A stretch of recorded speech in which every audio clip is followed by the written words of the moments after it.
jika dipakai di tahun 2022 mungkin performanya sangat-sangat tidak mendukung ya untuk tugas-tugas atau pekerjaan di zaman sekarang, apalagi untuk editing atau main game. Jadi rencana yang akan saya tingkatkan dari performa laptop ini adalah saya akan menaikkan dulu kapasitas RAM-nya, kemudian saya akan mengganti hard disk dengan SSD. Mau tahu bagaimana caranya? Ikuti terus video ini. Oke, yang pertama kita matikan dulu laptopnya. Sekarang kondisi laptop sudah saya matikan. Kemudian kita cabut dulu baterainya. Posisi baterainya di sini. Ini ada semacam switch ya atau apa ini untuk digeser. Nah, kemudian baterainya akan bisa kita angkat. Yang pertama kita akan upgrade sementara ini adalah storage dan RAM-nya. Dan memang laptop ini udah dimudahkan ya, mungkin dari desainnya, yaitu dipisahkan. Ada bagian tersendiri di sini. Terdiri dari 1, 2, 3. Ada 3 baut di sini.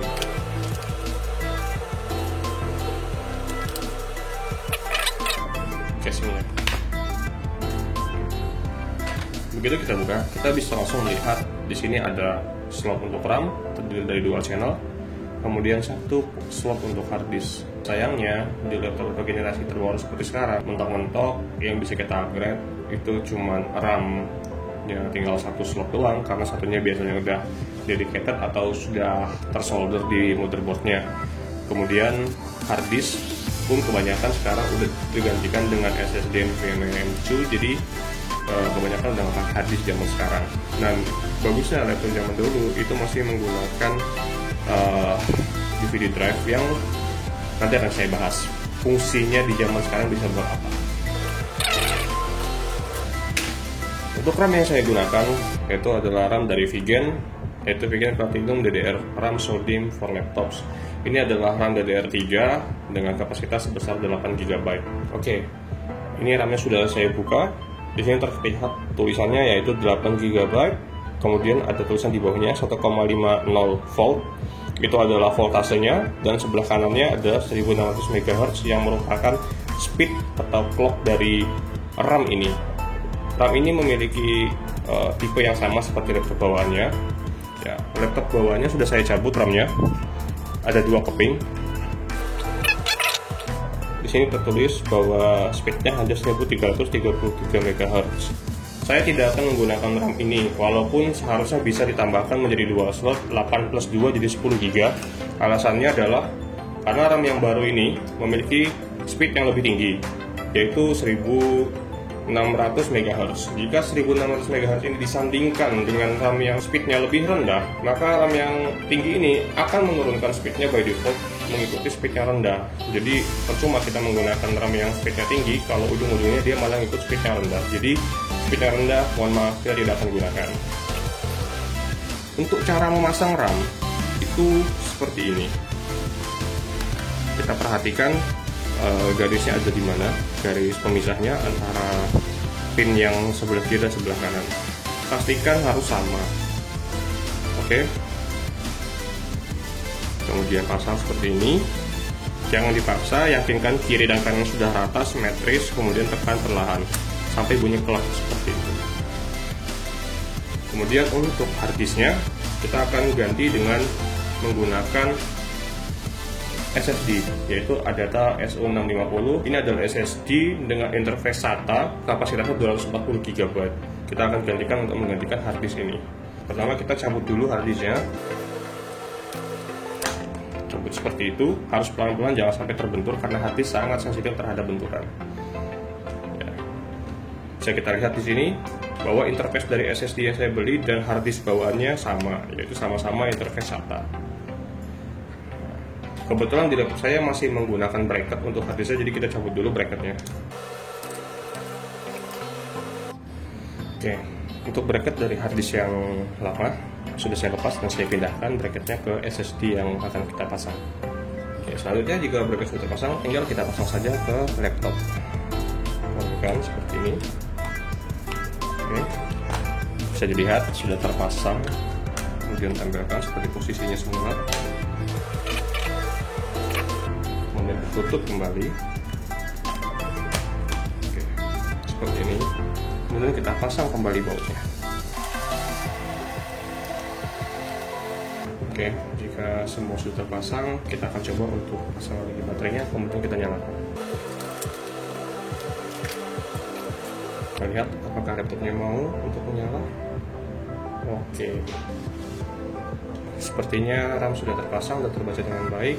Karena SSD yang kita gunakan tidak ada isinya atau belum ada bootable-nya, jadi wajar tidak ada bootable device di dalam SSD ini. Kita oke saja. Oke, kita kontrol audio, baru kita masuk ke boot menu lagi, masukin password. Ini sudah terlihat bahwa RAM yang terinstall sekarang ada di 8192 MB, yaitu 8 GB. RAM-nya sudah berhasil terinstall.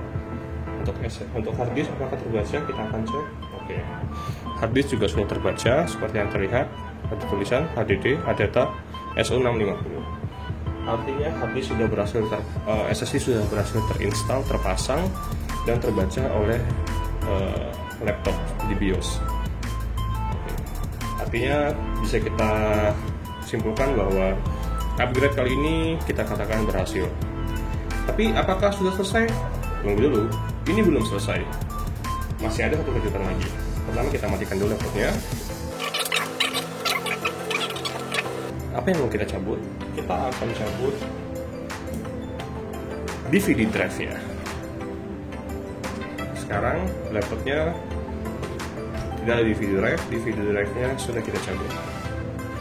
Oke, DVD drive ini akan kita apakan? Akan kita ganti dengan hard disk HD yang fungsinya untuk menambahkan storage hard disk ke dalam sini, sehingga nantinya hard disknya bisa terbaca lagi di laptop seperti itu. Jadi istilahnya dapat extra storage lagi. Tapi pertama kita harus cabut dulu ininya dari DVD-nya, dan ini adalah PR yang agak susah. Jadi videonya sementara akan saya skip dulu sampai saya menemukan caranya. A few moments later. Oke teman-teman, setelah menemukan caranya, ternyata penguncinya ada dua, yaitu di sebelah sini ada satu, ya mungkin tidak terlihat, tidak terlalu jelas. Di sini ada satu pengunci yang harus kita buka, yaitu pengait itu harus kita keluarkan. Kemudian di sebelah sini pengait ini harus kita dorong ke dalam. Ya, cara untuk membuka ini, ya kita memang harus memasang kembali DVD drive ini ke laptop, kemudian kita nyalakan dengan tombol ini, kita buka, kita eject. Setelah ter-eject, kemudian kita cabut dari laptop, kemudian kita matikan lagi laptopnya. Seperti itu caranya. Oke, langsung saja. Seperti ini cara membukanya.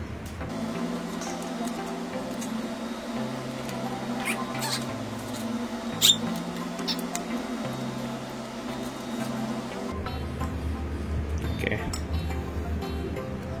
memang harus sedikit pelan-pelan. Ada 3 pengunci, satu lagi di sebelah sini, harus tekan ke dalam. Ini harus tekan, harus pelan-pelan, karena kalau dipaksa kemungkinan akan patah, ya seperti itu.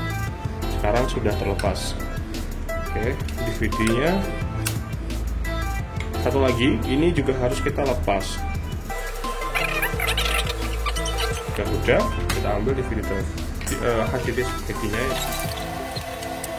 Pertama kita pasang dulu. Apa sih istilahnya ini, casingnya ya, side case-nya dari DVD drive yang lama ke HDD-nya. Sebenarnya nggak dipasang pun nggak masalah, cuman akan mengurangi estetika laptop kita. Oke, udah ya, lalu kita pasang penguncinya. Lubang-lubangnya sudah disediakan dari HDD-nya, kita tinggal pasang saja. Oke, ini sudah terpasang ya. Lalu kita pasang hard disk-nya.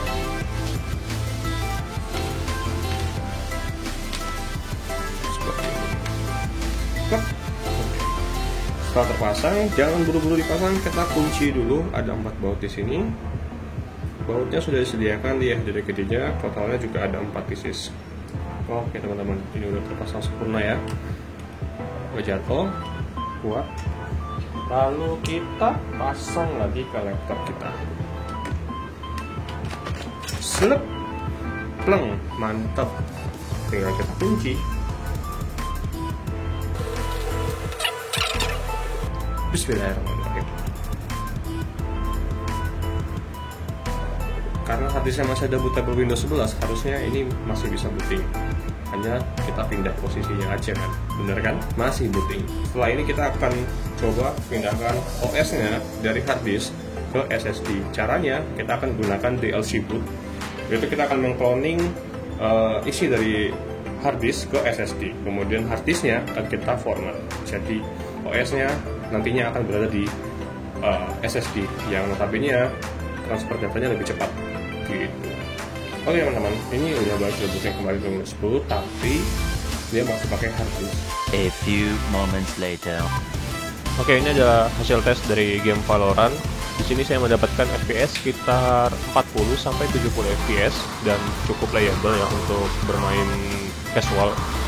Kalau untuk kompetitif mungkin kurang, dan juga kadang-kadang masih ada stuttering, mungkin karena saya masih menggunakan prosesor Core i5 3230M yang mana hanya memiliki 2 core 4 thread. Mungkin kedepannya saya akan melakukan upgrade untuk prosesornya juga. Kebetulan karena prosesor dari laptop ini juga bisa di upgrade, jadi ditunggu aja di video selanjutnya. Oke, sekian dari saya, Kecap Mantis. Sampai jumpa di video berikutnya.